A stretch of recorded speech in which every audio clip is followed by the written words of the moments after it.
The scoring process starts with a solid data analysis process. So what I have laid out here are three major steps that we're going to talk through.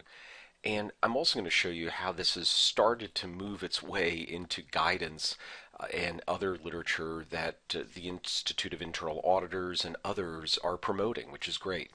The expectation should be set on external data. If you look at any analytical procedure guideline, they're going to tell you that you need to look outside first, talk to as many people as you can. I would suggest if you're doing an analytical, for example, of inventory, that the first people you talk to are not the accountants, that you go to the shop floor and start talking to production, to manufacturing, to warehousing, and understand what is their process, where do they have months that are very heavy, where they're very light, etc. Get that external data.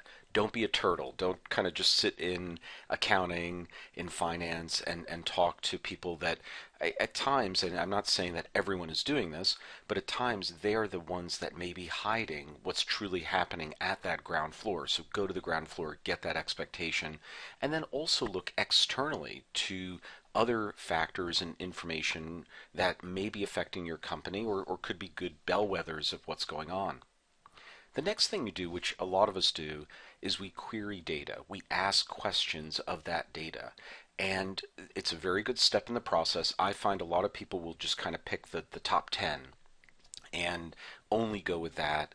And those top 10 are based on the top 10 that have been around for the last 20 years. And I'm not sure that's really the best approach. And hence why I say look externally, see what's out there, and then make your queries. But asking questions, and even if you ask 10, that's still real good and a good approach. So we're going to ask lots of questions.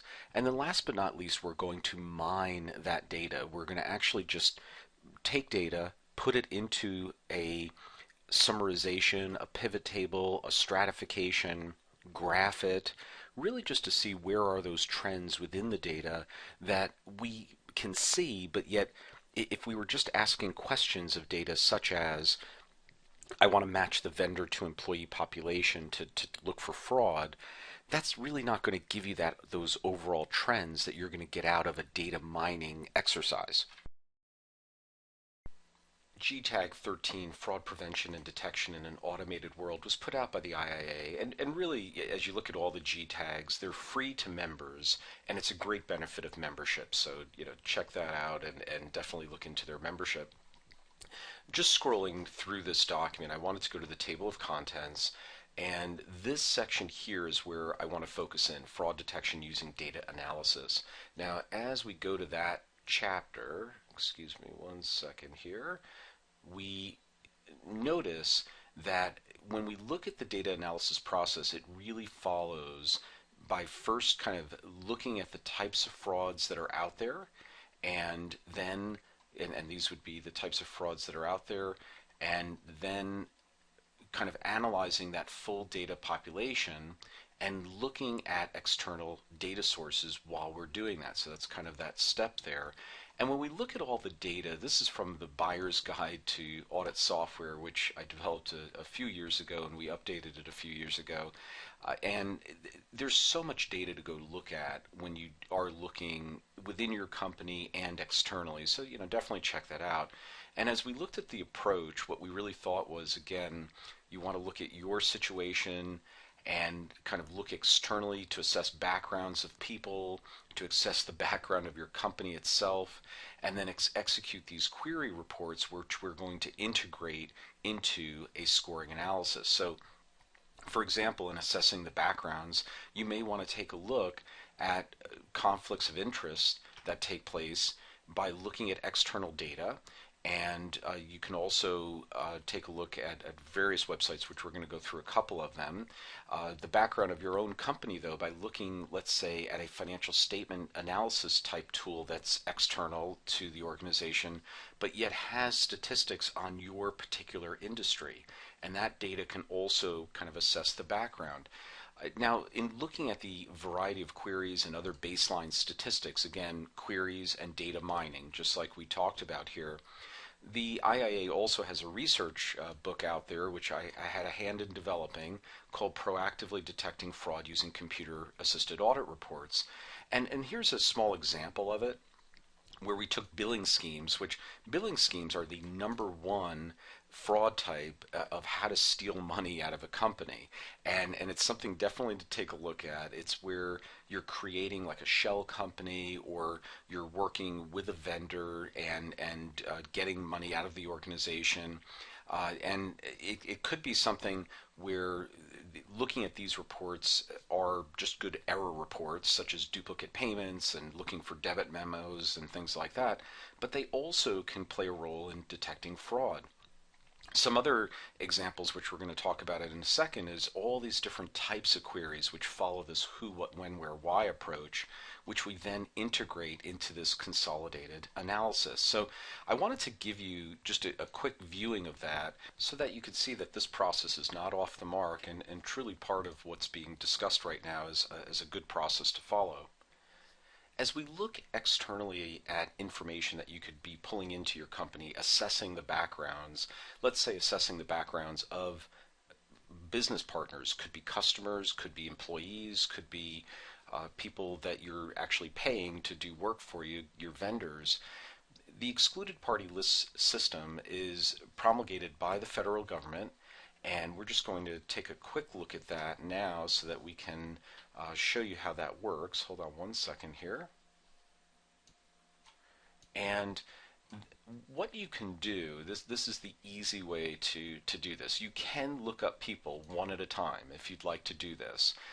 This will match against various federal government lists, and it's pretty much in summary what this will do is tell you if there is anyone that the federal government will no longer do business with, they are on this. So the OFAC list, which is the Office of, I believe, Foreign Asset Control, and it is promulgated by the U.S. Treasury, and it's basically anyone who's associated with a terrorist organization.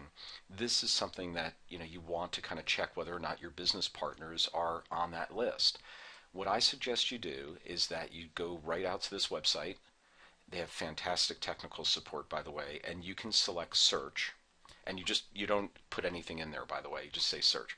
Now, what I'm going to do is I have, I believe, 4,152 pages or something of this, and you can see all of these names and AKAs. And notice here, this is someone who is on the Treasury OFAC list, and it has a name and etc. But it has address information. It has names. Let me just go down here.